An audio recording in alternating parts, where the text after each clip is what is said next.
Hello there, very good evening and welcome to the news tonight here on Rajya Sabha TV. I'm Tracy Shilshi and in the next 30 minutes I'll be getting you the day's top stories from India and across the world, starting with the headlines. Finance Minister Arun Jaitley says government is looking into demands for special category status for Andhra Pradesh. Lok Sabha witnesses adjournments over protests by NDA partner TDP and the opposition YSR Congress.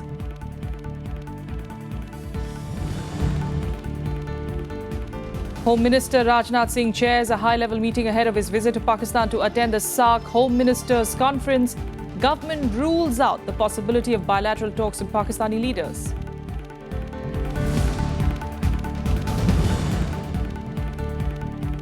The government circulates amendments to the Goods and Services Tax Bill to Rajya Sabha members. Amid visible political consensus, the bill is now listed to be taken up by Rajya Sabha on Wednesday.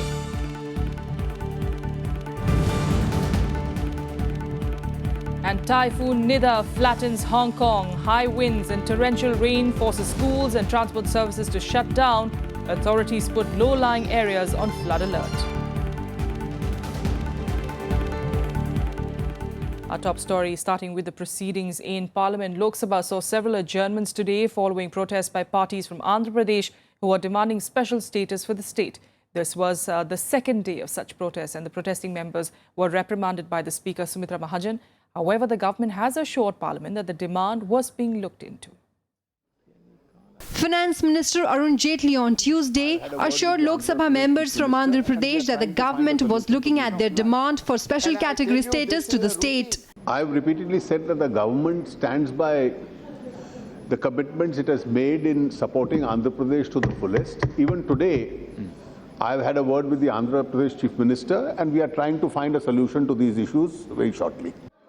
Earlier, members of the NDA partner Telugu Desam Party and the opposition YSR Congress forced brief adjournments of the Lok Sabha proceedings. The parties created noisy scenes demanding discussion over special category status for Andhra Pradesh. Members from YSR Congress trooped into the well holding placards. कल आप date fix कर दीजिए और समय fix कर दीजिए हम तैयार हैं कल ही होने दो tomorrow only we are all with you for special package and we are fighting for you. The Lok Sabha was first adjourned for about 15 minutes soon after the question hour was over. Please go to your seat and let me start 0 hour. The House stands adjourned to meet again at 12:30. Trinamool Congress leader Sudeep Bandyopadhyay said the chair should allow a short debate as the matter was relevant to the powers of the states and the federal structure of the constitution. If you give a chance for discussion on cooperative federalism and we can all agree in the coming days, they can raise their issue in the 0 hour today and if we allot some time for them. As the disruption continued, Speaker Sumitra Mahajan said she will allow a discussion only under relevant rules. She also informed that the House should be given a prior notice for the discussion. With Pranav Goswami, Ravindra Singh's report for Rajya Sabha TV. I'm sorry. And Andhra Pradesh today witnessed a statewide bandh called by the YSR Congress. The main opposition party is demanding special status for the state. The Congress, the ruling TDP and the left parties also extended support to the day-long shutdown. Businesses and academic institutions were closed while the State Road Transport Corporation suspended services as a precautionary measure. In Vijayawada, YSR Congress workers were taken into custody outside the bus station where they were prevented from moving the buses. In fact, the protests were held after Finance Minister Arun Jaitley ruled out special status for the state. However, the centre will help the state till it is economically stable. BJP only demanded it and Congress has accepted it. Not only that, and BJP demanded for 10 years more, not 5 years, for 10 years. And they went on telling, we are definitely coming to power. Once we come to power, we will definitely extend it to 10 years. And now it is 26 months. After 26 months also, they are not implementing what they promised on the floor of Parliament. This is a mockery of democracy only. Home Minister Rajnath Singh will leave for Islamabad tomorrow to attend the SAARC Ministerial Conference on Thursday. Even though no bilateral talks are scheduled with any of the Pakistani leaders, the Home Minister is expected to bluntly ask Pakistan to stop sponsoring terror in India and to rein in groups like the Lashkar and Jaish-e-Mohammed during the SAARC Home Ministers Conference. Ahead of his visit to Pakistan to attend the SAARC Home Ministers Conference, Home Minister Rajnath Singh chaired a high-level meeting with top officials in New Delhi. Attended by National Security Advisor Ajit Doval, Home Secretary Rajiv Mehrishi, IB Chief Dineshwar Sharma and Raw Chief Rajinder Khanna, the meeting deliberated upon the focus of the visit. The MEA strictly ruled out any possibilities of bilateral talks with leaders of Pakistan, asserting that the visit was strictly for the purpose of attending the SAARC Ministerial Conference. These meetings, as you may know, discuss regional cooperation on a number of security-related matters and take stock of progress in various regional mechanisms. Our participation is in the context of our neighborhood first policy and our commitment to regional cooperation within the SAARC framework. The Home Minister will depart for Islamabad on Wednesday. On Tuesday, Home Secretary Rajiv Mehrishi left for Pakistan along with members of the Indian delegation to participate in the SAARC Home Secretaries Conference on the 3rd of August. We want a peaceful, cooperative relationship with Pakistan. We are prepared to discuss all outstanding issues with Pakistan, but in an atmosphere free of terror and violence. It's incumbent upon Pakistan to create the right conditions for that political dialogue to take place. The Home Minister's visit to Pakistan comes amid growing strain in Indo-Pak ties in the wake of the Kashmir unrest. This has also led to opposition parties demanding cancellation of Rajnath Singh's Islamabad visit. With Akhilesh Suman, Bureau Report, Rajya Sabha TV. Meanwhile, unrest continues in the Kashmir Valley almost a month after the killing of Burhan Wani, and mobile internet services are yet to be restored, even though postpaid mobile services are up across all networks now. Meanwhile, 2 petrol bombs were hurled at the personal residence of Jammu and Kashmir Education Minister Naeem Akhtar last night. The minister resides in his official bungalow and hence there were no reports of any casualty. State police is investigating the matter.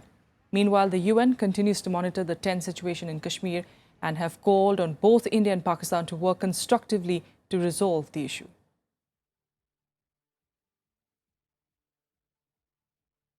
Well, the government, of course, keeping an eye on developments there in Kashmir and also on this next issue that could be taking forefront on in Rajya Sabha tomorrow. The government circulating the amendments to the GST Bill to Rajya Sabha members today, and with political consensus inside, the Goods and Services Tax Bill has been listed for Wednesday to be taken up for Rajya Sabha for discussion and passage.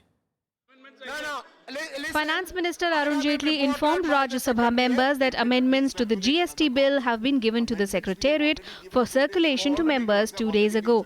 The bill is pending in the upper house for the last 1 year. Bill has been earlier circulated. Please circulate another copy. Amendments we have already given 2 days earlier. Amendments have already been circulated. Jaitley was responding to concerns raised by some members about not getting the list of amendments. नहीं मिली अभी हम लोग को नहीं मिला cabinet में उसने कुछ अमेंडमेंट करे कैबिनेट ने अमेंडमेंट जब करे तो अमेंडेड बिल हम लोग को मिलना चाहिए पिछले साल का भी the amendments that have been said, but give a printed copy. Please give a printed copy to all the members. Hard copies to be given. The government has provided guarantees that it will compensate states for any resulting revenue loss in the first 5 years of the GST rollout. By doing away with the 1% manufacturing tax, the government has also met one of the 3 key demands of the opposition Congress. Once the Rajya Sabha approves the legislation, the amended bill will go back to the Lok Sabha again for approval. Kriti Mishra's report for Rajya Sabha TV. A demand for a separate High Court in Andhra Pradesh was raised in Rajya Sabha on Tuesday. Ananda Bhaskar Rapalu of the Congress said that with the bifurcation of Andhra Pradesh, the High Court at Hyderabad had gone to Telangana state. Several other issues of public importance were raised during 0 hour. Take a look. Raising the issue during 0 hour, Congress's Ananda Bhaskar Rapalu said the delay in separating the Andhra Pradesh High Court into Andhra and Telangana High Courts has triggered an agitation. Dependent population are eagerly waiting to attain their own High Court within their limits of the state. And with that, the contention has grown, and throughout Andhra Pradesh, the residuary state of Andhra Pradesh, hesitations were on by the advocates. In another zero-hour mention, BJP's Prabhat Jha expressed concern over the shortage of doctors in rural areas. Ripun Bora of the Congress drew the attention of the House to the devastating Assam floods. हमारे देश में 2/3 आबादी गांव में रहती है, लेकिन डॉक्टरों की 1/4 उपलब्धता है वहां पर। सिर्फ 33% सरकारी डॉक्टर ही गांव में है, जबकि भारत की 70% आबादी गांव में रहती है। 2 districts of Assam, 28 districts have been badly affected, and more than 26 lakhs people are affected, and more than 26 persons have been died so far, and thousands of animals, including the world famous one-horned rhino of Kaziranga, has also been washed away by this flood. Revati Raman Singh of the Samajwadi Party raised the issue of proper usage of toilets, while Rajiv Shukla of the Congress demanded fixation of standards and tenure for the RBI governor. दुख के साथ कहना पड़ रहा है कि जो आंकड़े आए हैं, लगभग 1 करोड़ शौचालय बनने की बात, जिसमें से मानवर 50 लाख जो अभी सर्वे हुआ है, 50 लाख शौचालय इस्तेमाल ही नहीं हो रहा है। In India, I think the Reserve Bank Governor should be for 4 years minimum. That tenure should be fixed. तो ये जो है, एक तो क्वालिफिकेशन फिक्स होनी चाहिए, फिक्स क्वालिफिकेशन। कौन गवर्नर आरबीआई के बन सकता है? उसका टेन्योर ना 3 साल हो, ना 5 साल हो, 4 साल का है तो टेन्योर होना चाहिए। Development of airports in Uttar Pradesh and the alleged shifting of the T-Board headquarters from Kolkata to Guwahati were also raised during Zero Hour. Kriti Mishra's report for Rajya Sabha TV. The Institutes of Technology Amendment Bill 2016, which aims to set new IITs in Tirupati, Palakkad, Goa, Dharwad, Bhilai and Jammu, has been passed by Rajya Sabha by voice vote. The bill, which also seeks to bring in the Indian School of Mines Dhanbad within the ambit of the Act, has already been passed by Lok Sabha.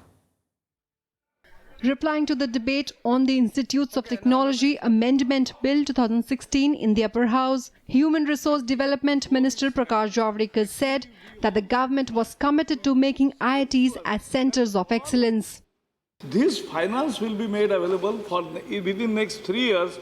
There will be no deficit of infrastructure anywhere, and particularly research infrastructure. So that is the basic initiative which will come through Higher Education Finance Agency initiative. Earlier, members cutting across party lines urged the government to maintain the quality of IITs and provide better faculty and infrastructure to these institutes. Deputy Chairman P.J. Kurian also expressed similar views. In academic inequality, in the standard, in every respect, that is our aim, isn't it? People from various states, we can also various countries also, are there in our IITs. That will ensure, one way it will ensure the quality, improvement of the quality. प्रौद्योगिकी संस्थान जो हैं, उसमें SC/ST के जो बच्चे हैं, उनको समय से छात्रवृत्ति नहीं मिल रही है। मैं सरकार से चाहूँगा कि इस पर भी इनका ध्यान जाना चाहिए। Some members also raised the issue of recent fee hike and urged the government to give full autonomy to the IITs. Over the fee hike recently which has happened in IT, it is unfortunate that the present government has hiked the fees by more than 100%. I strictly oppose it and would request the government to roll it back. Institutions of national importance really emerge as our pride, and they are accessible to weaker sections of our society. Give full autonomy to the boards and the councils and hold them accountable. Hold them accountable for reservations. Hold them accountable for financial expenditure. But please give them autonomy. The HRD minister also assured the House that there will be no interference from the government in the working of these IITs, and students will be free to speak their minds on the campuses. I may not agree with your view, but you have every right to put across your view. That's the essence of democracy. And that will always be available for all the students. This bill has already been passed by the Lok Sabha. Vishal Daya's report for Rajya Sabha TV. And Rajya Sabha also approved the bill to confiscate and penalize fictitious money transfers and freeze assets and properties held under the fictitious ownership. Finance Minister Arun Jaitley said that the bill will be a big step in efforts to clamp down on the generation of black money. The bill has provisions to jail offenders from 1 to 7 years and impose fines up to 10% of the properties. Lok Sabha passed the Benami Transactions Prohibition Amendment Bill 2016 on the 27th of July. During today's discussion on the bill in Rajya Sabha, MPs spoke on various issues, including black money stashed abroad and the rights of the states to confiscate properties. Now, if you violate the provisions of the Income Tax Act and generate a lot of black money, and that black money is used to buy a property benami, then the acquisition has to be by the central government because you have evaded the taxes of the central government. ये जो पैसा विदेशों में है यह हिंदुस्तान में है, एक प्रॉपर्टी के जरिए तो चेक किया जा सकता है, बाकी जो शेयर मार्केट है दूसरे मार्केटों में है उसको चेक करने का भी आप कोई ना कोई प्रबंध करें। 28 वर्षों बाद जिस कानून को सुधारने की जरूरत है, सरकार ने आते ही 2 साल में उस कानून को सुधार करके एक नए रूप में प्रस्तुत किया है। आखिर हमको ये बताया तो जाए कि जो इतने सारे कानून आपके बने हैं, वो कानून अगर इफेक्टिव नहीं हो रहे तो एक बिल लाइए यहाँ, उन सब कानून को समाप्त कर दीजिए। And now on to another one of our big stories. Congress President Sonia Gandhi today launched her party's campaign in Uttar Pradesh with a mega road show in Varanasi, the parliamentary constituency of Prime Minister Narendra Modi. Travelling through the city in an open SUV, the Congress president waved to the thousands of people who thronged the streets to catch a glimpse of her.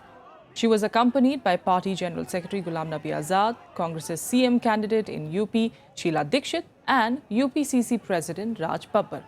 Named Darde Banaras, the campaign's aim was to highlight the lack of development in Varanasi. However, the roadshow had to be terminated midway as the Congress president took ill. Doctors tending to her said that she has high fever. With that, let's take you through what else made news across the country today in Nationwide. A special Makoka court sentenced Lashkar-e-Toiba operative Abu Jindal and 6 others to life imprisonment in the 2006 Aurangabad arms haul case. 2 other convicts were sentenced to 14 years of jail, while 3 were jailed for 8 years. While the Makoka charges against them have been dropped, they were found guilty under different sections of the Indian Penal Code.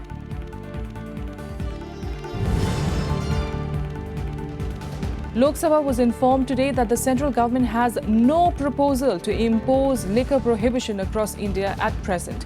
Minister of State for Home Affairs Hansraj Ahir was replying to a supplementary by a JDU member.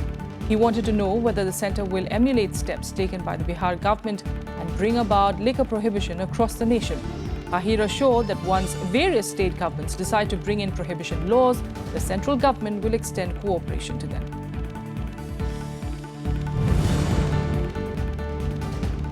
Uttar Pradesh Cabinet Minister Azam Khan today gave a controversial statement that a political conspiracy might be involved in the gang rape of a Noida-based mother and daughter near Bulandshahr. BJP reacted sharply to the statement, saying that Khan has crossed all limits. BJP General Secretary demanded that the State Chief Minister Akhilesh Yadav should apologize for the conduct and statement of his ministerial colleague.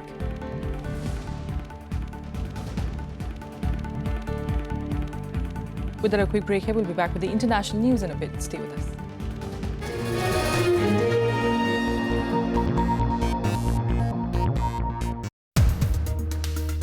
Cow protection vigilante groups have suddenly overtaken the political agenda of the country. They are unleashing atrocities on the Dalits. Can't take as a political line because this is a social issue.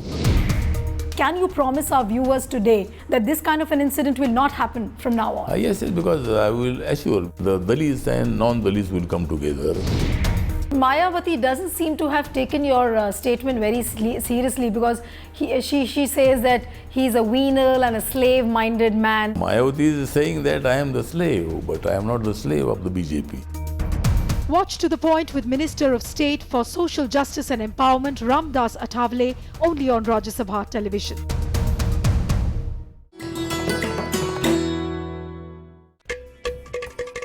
Ghatam, one of the oldest and most unique percussion instruments of southern India. You can play it not only with your fingers, but palms, wrists and heels as well. You'll be surprised, but the air inside the Ghatam reverberates, creating the musical notes. 5 elements of nature, earth, water, air, fire and space, make up the composition of this beautiful musical piece, which has found an apt place in most of the ancient books.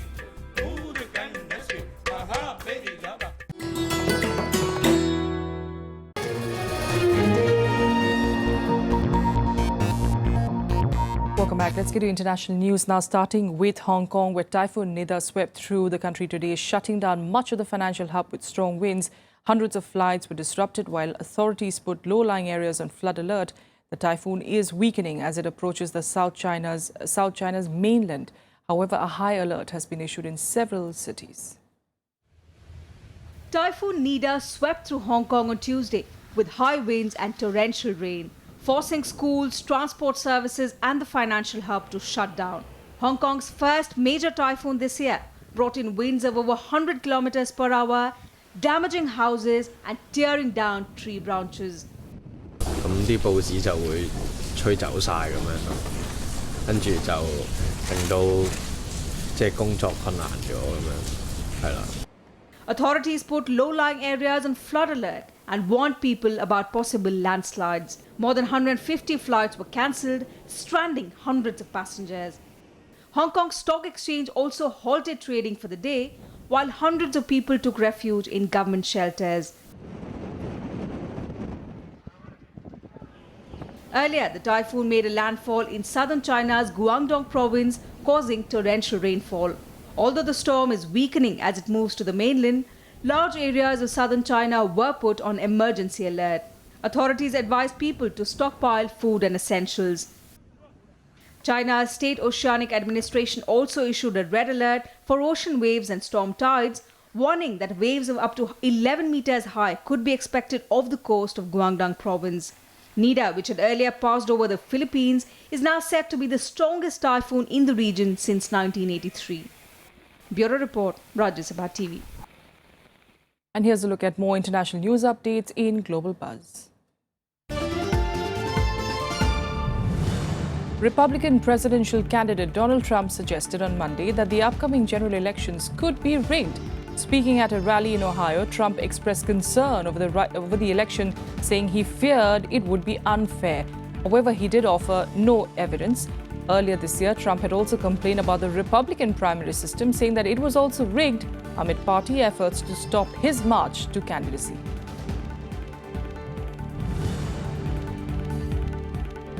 Six police officers were killed and 4 injured when a car bomb exploded in southeastern Turkey on Monday.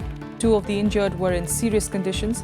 According to the police, the attack appeared to have been carried out by Kurdish militants. The bomb was detonated by remote control as the police vehicle passed through the road in Bengal province.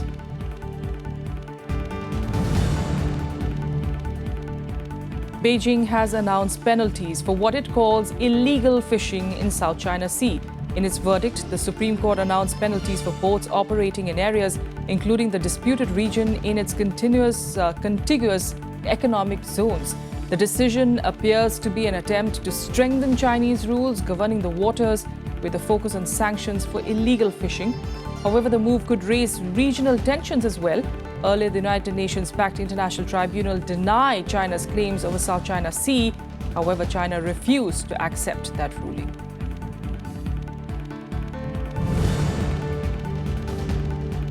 A Syrian rescue service claimed that a helicopter dropped containers of toxic gas overnight on a town close to where a Russian military helicopter was shot down hours earlier. According to Syria's civil defense, 33 people, mostly women and children, were affected by the gas in Sarakev area of the northwest of the country. Both government and opposition forces have denied using chemical weapons during the 5-year-old civil war.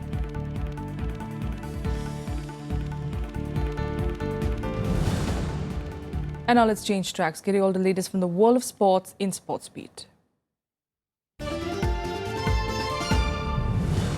The BCCI today appointed former Supreme Court Judge Markandeya Katju as the head of a 4-member legal panel to help the board understand the implications of the Justice Lodha Committee reforms, which have been made mandatory by the Apex Court. The panel will be a single-point interface for the BCCI to interact with the Justice Lodha Committee as well as advise and guide the BCCI.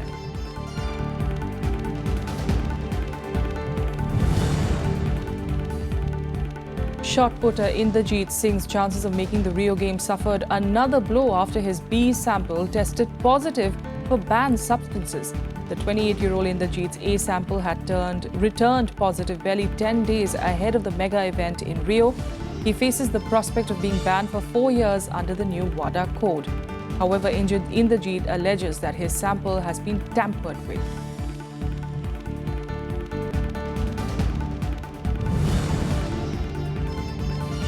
Edgardo Bauza has been named the new coach of Argentina's national football team.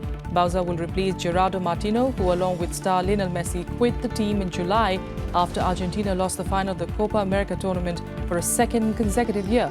The 58-year-old is a former Argentine player and has coached Sao Paulo Soccer Club.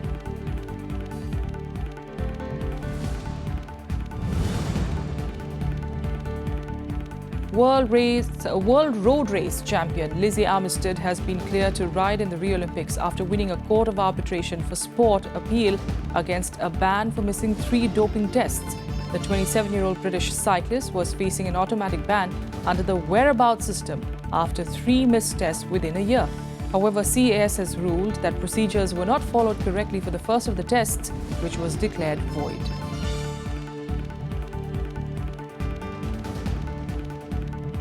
And that's what we have for you on the news tonight from the entire team here. Good night.